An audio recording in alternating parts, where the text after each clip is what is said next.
marido afortunado, David Henry Keller. Sin duda alguna se trataba de un suicidio, de tal forma que el coronel no quería ni oír hablar de otra hipótesis, y la pobre señora Harker no tenía más consuelo que la compasión sincera de los vecinos.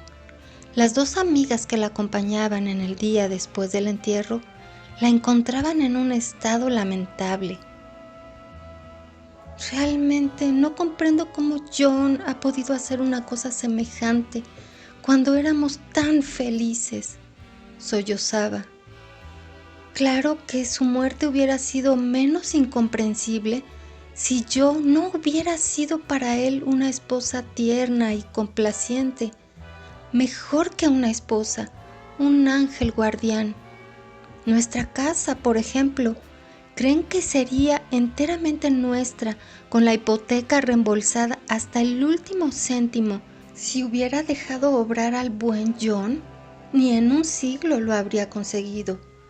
Desde las primeras semanas de nuestra vida en común, cuando me di cuenta de que le gustaba traerme flores, comprendí cuál era mi deber. Iba a tener que encargarme yo sola de la administración de nuestro presupuesto. Naturalmente le daba cada semana un poco de dinero para sus gastos y le compraba cada noche el periódico. Él hubiera preferido comprarlo él mismo para leerlo en el tren, pero lo habría arrugado demasiado. Ya saben, yo guardo todos los periódicos viejos bien doblados para venderlos al trapero. Evidentemente, si hubiéramos tenido hijos, no habría podido ocuparme tanto de él y de la casa. Pero antes de nuestra unión, el médico me había dicho que con mi constitución delicada haría mejor en renunciar al terrible esfuerzo que puede representar la maternidad. Un hombre delicioso este médico. Como no tendrán bebés, mime usted a su marido, me aconsejó.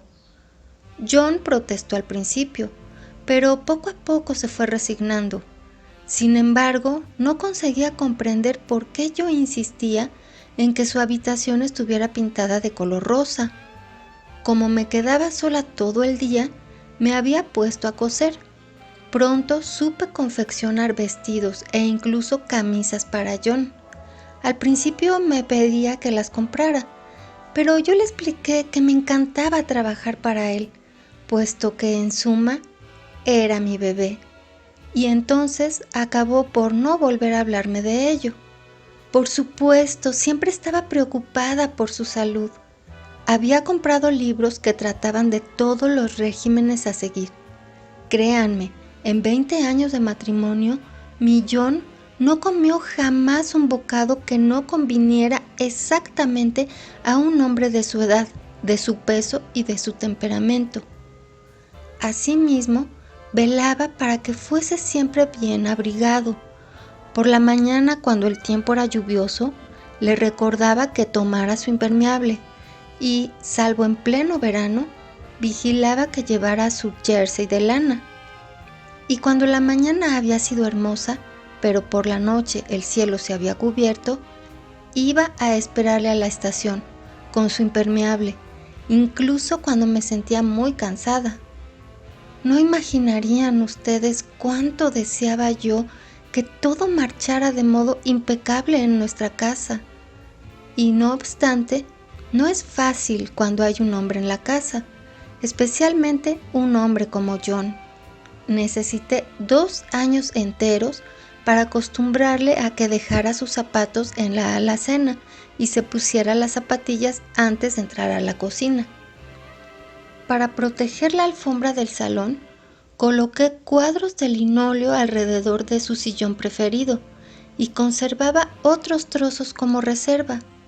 Cuando recibía a algún amigo, que no tardaban en encender un cigarro, me precipitaba para deslizarles un trozo de linóleo debajo de los pies, por miedo a que ensuciaran la alfombra. Tuve que volver a comprar linóleo varias veces. Yo había pasado de los 30 y empezaba a sentirme cansada, nerviosa. El médico me explicó que era un mal periodo el que debía atravesar y que tenía que descansar. Así pues, Le pedí a John que refregara los platos en mi lugar, pero se mostraba tan descuidado que me vi obligada a poner trozos de linóleo delante de la fregadera, de tanto que salpicaba el suelo. Ciertamente yo sabía que él nunca se aburría conmigo, pero comprendía perfectamente que un hombre pudiera experimentar la necesidad de distraerse. Incluso insistí para que asistiese una vez al año a una reunión con sus amigos de regimiento. Cuando volvía, sus ropas olían de tal modo a tabaco que tenía que rociarlas de esencia de lavanda. Pero creo que les hablaba a sus compañeros de la solicitud con que yo le cuidaba. Para el entierro enviaron una corona con un motivo central de margaritas que formaban las palabras "en paz". Una idea encantadora, ¿no les parece?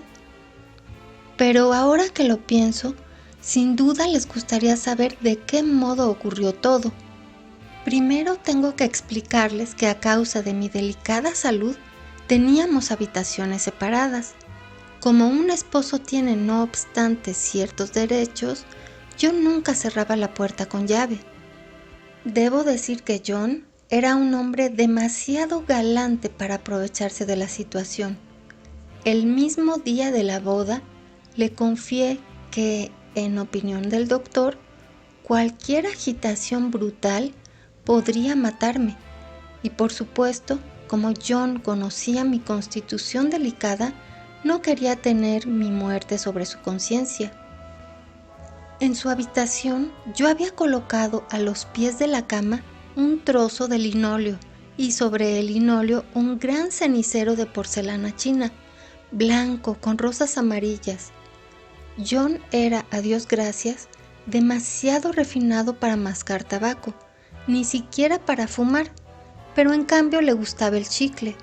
Cada noche yo le daba uno, recordándole que lo dejara en el cenicero antes de dormirse.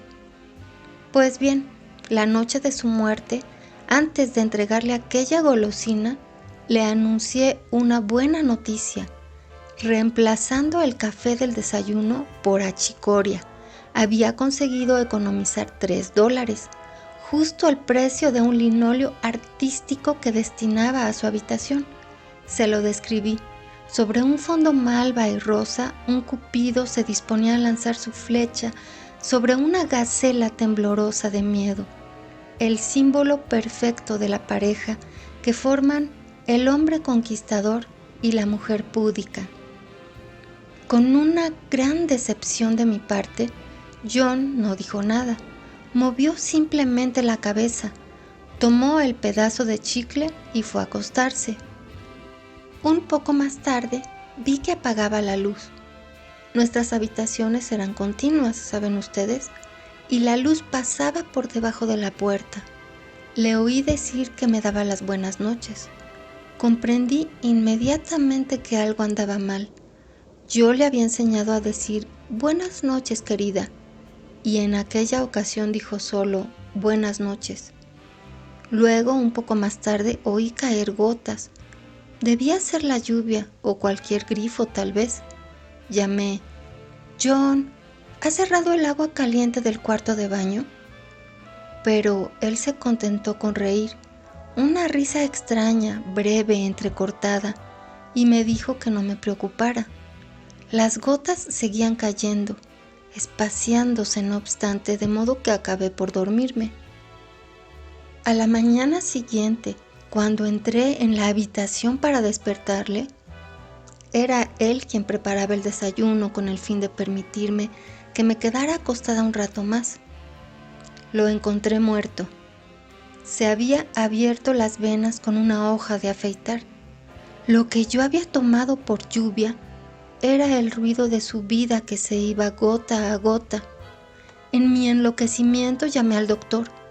Me explicó que John había debido tener una depresión nerviosa, casi una crisis de demencia.